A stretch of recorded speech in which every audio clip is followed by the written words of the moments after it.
Chief justice Yahya Afridi ने सलमान अकरम राजा को मुलाकात में यकीन दहानी कराई कि इमरान खान की मेडिकल रिपोर्ट्स 1 घंटे में फराहम कर दी जाएंगी, लेकिन ऐसा ना हो पाने पर दोबारा राब्ता किया गया तो रजिस्ट्रार सुप्रीम कोर्ट ने जवाब दिया कि हमने कह दिया था, अब अगर रिपोर्ट्स फराहम नहीं की गई तो हम क्या कर सकते हैं।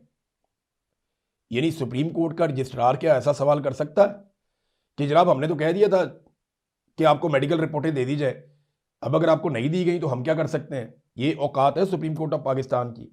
आप थोड़ी सी गैरत का मुजाहरा करके ना आप मुतल्लका हुकाम को तलब कर सकते हैं। आप थोड़ा सा जो है वो कानून के मुताबिक हुक्म पर अमल दरामद ना होने पर उनकी सरजनिश कर सकते हैं। आप उनसे जवाब तलब कर सकते हैं।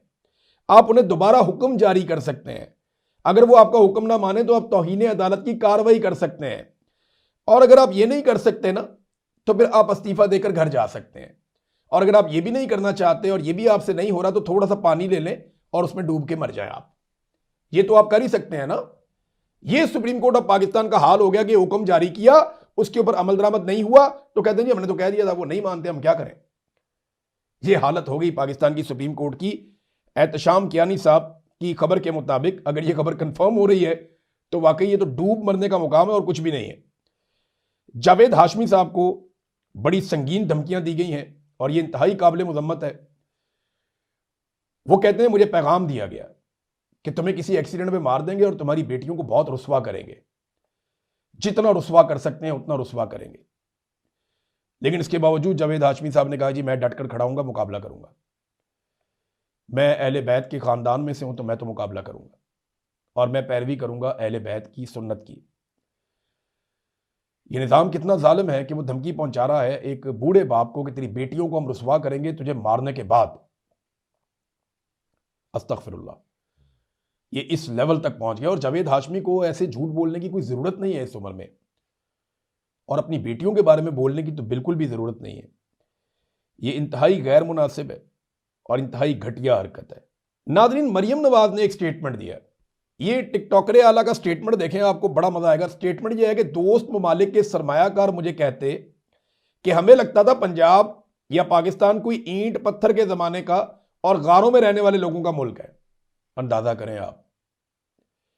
ये वो औरत कह रही है जिसका बाप 2 मरतबा वजीर आला और 3 दफा वजीर आजम रहा। ये वो औरत कह रही है जिसका चचा 3 मरतबा वजीर आला और 2 मरतबा वजीर आजम रहा। ये वो औरत कह रही है जो खुद भी वजीर आला है और इससे पहले इसका कजन भी वजीर आला रहा।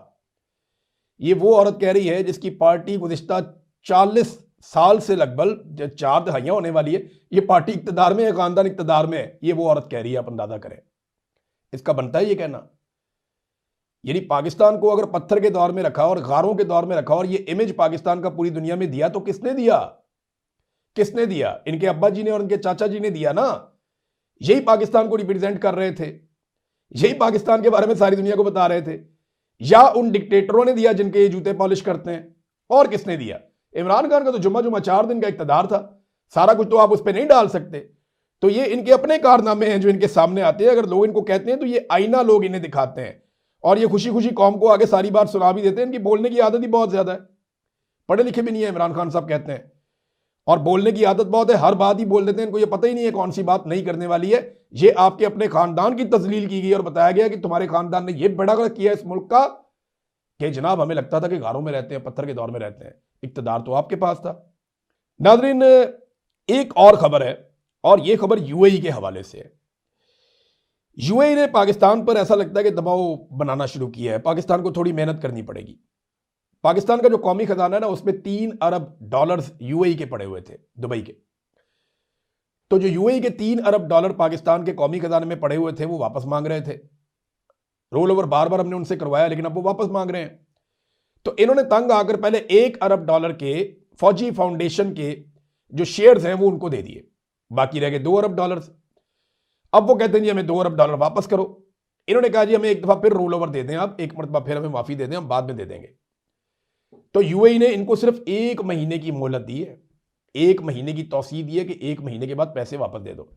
ऐसा लगता है कि पाकिस्तान की हुकूमत से फिर कोई काम करवाया जाएगा या ख्वाहिशात का इजहार किया जाएगा। पता नहीं हम क्या बेचेंगे, क्या देंगे, कौन सी अपनी ख्वाहिश जो है, किसकी ख्वाहिश हम पूरी करेंगे, कौन सा अपना उसूल तोड़ेंगे, कुछ तो हमें करना पड़ेगा ना।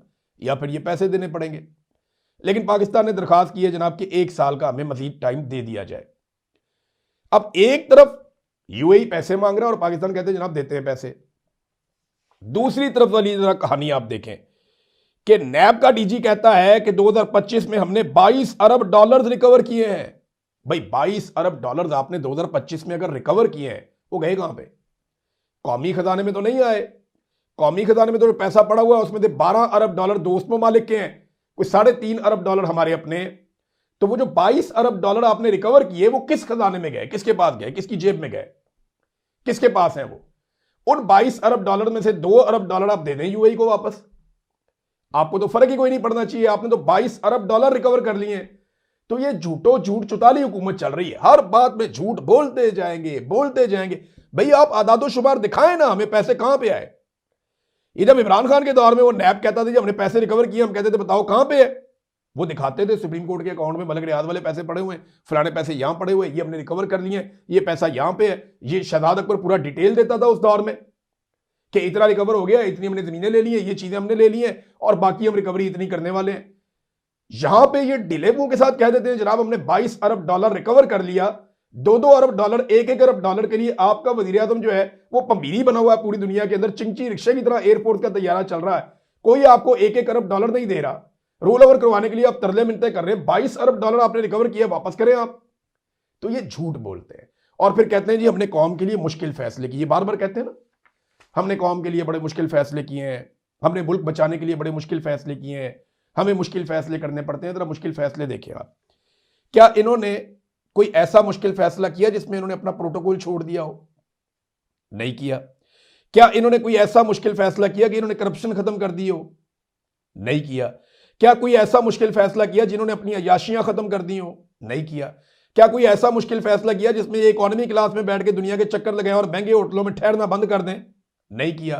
क्या कोई ऐसा मुश्किल फैसला किया कि ये अब आम मुसाफिरों के साथ जाएं और अपनी फैमिली को, अपनी मुलाजमाओं को, अपने साथ सहाफियों के बहुत बड़े बड़े ग्रोहों को या अपने पसंदीदा लोगों को जोक तर जोक लेकर बैरून मुल्क ना जाएं? क्या इन्होंने ये मुश्किल फैसला किया? नहीं किया। क्या इन्होंने अपने अखराजात कम किए? नहीं किया। क्या इन्होंने माफिया को लगाम डाली? नहीं डाली। शुगर माफिया को लगाम डाली? नहीं डाली। गंदम माफिया को नहीं डाली। इन्होंने जो लैंड माफिया है उसको भी लगाम नहीं डाली। तो इन्होंने तो कोई काम नहीं किया, कोई मुश्किल काम नहीं किया। क्या अवाम को इन्होंने कोई रिलीफ दिया जो बड़ा मुश्किल काम है? वो भी नहीं किया। क्या किसी आलमी ताकत को इन्होंने अब तक इनकार किया? वो भी नहीं किया। कोई मुश्किल काम इन्होंने नहीं किया। इन्होंने सारे फैसले आसान किए, सारे आसान काम इन्होंने किए। कौन से आसान काम? तनख्वाहदारों के ऊपर टैक्स लगा दो, आसान तरीन काम है। महंगाई में इजाफा कर दो, इससे पैसा कमाओ, आसान तरीन काम है।